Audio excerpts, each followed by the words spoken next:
I'm Nichole Roller. I'm from Tremont, Illinois, originally from Minnesota, and I am an artist. I'm also an art educator. I teach in Tremont, Illinois. I've been teaching there for about 22 years now. I live in Tremont with my husband and my 3 kids.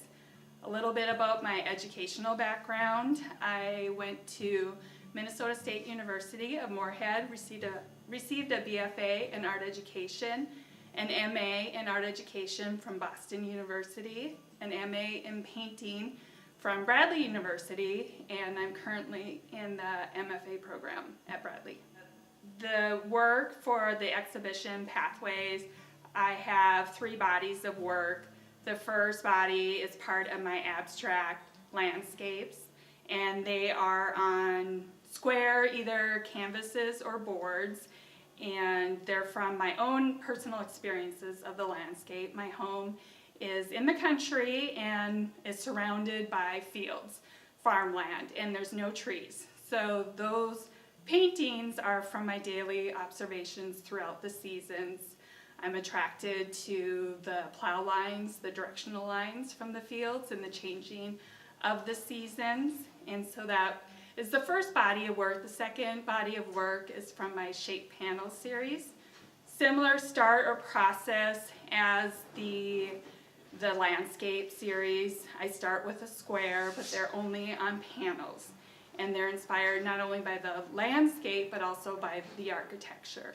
So I start with wet on wet ink, typically take it outdoors in the landscape that's inspiring to me, and depending on the temperature of the day, the ink will either absorb really harshly to the surface of the board, and I'll get like these contrasts of color and textures and even patterns, versus on a really cool day the ink will have a more gradual transition of value. And so once that is completed, it's actually quite a bit of a process, because I'll let it dry, then I will hose it off, I'll scrub off layers, and then I'll just keep building the ink on top. Once that is done, then I'll start laying these planes of color, and that comes from the architecture, human-made structures such as bridges, signage, factories, residential places. I'll start laying these planes of color until like the shape emerges, and then once that's done, the negative space or the sides, I will physically cut those off. And because I see the work as objects, I will paint those surfaces over again and wrap it around the edges.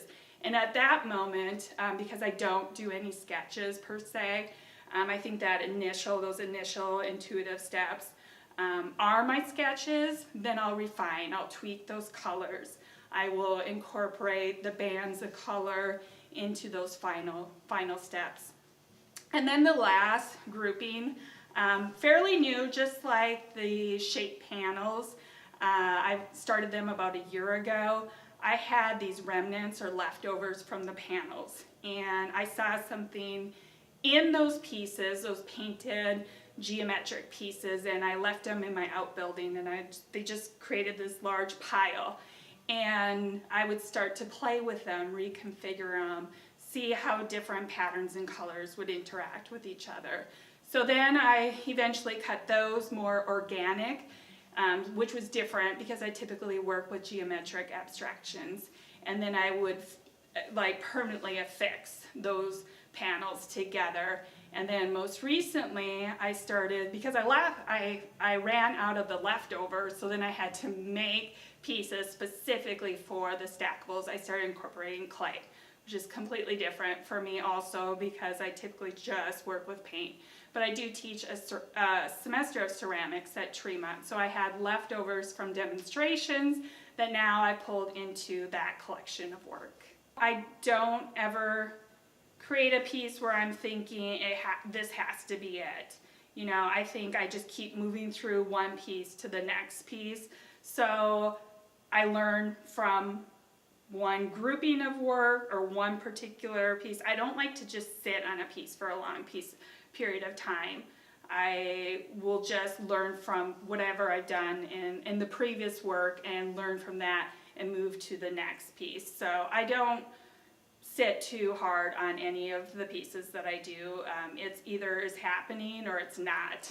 Color is very important to my work for the emotional component, but also from those things that I'm pulling from my observation. But I look at a lot of interior design architectural magazines.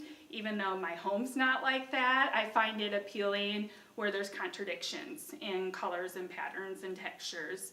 And those minute changes, just, like when one color can slightly shift to another.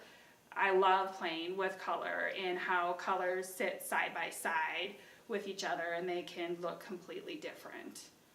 Well, for me personally, when I am painting and collecting ideas for my work, mostly through photography, just on my phone, snapshots, or just, memory, it's about, for me, taking a pause in the day.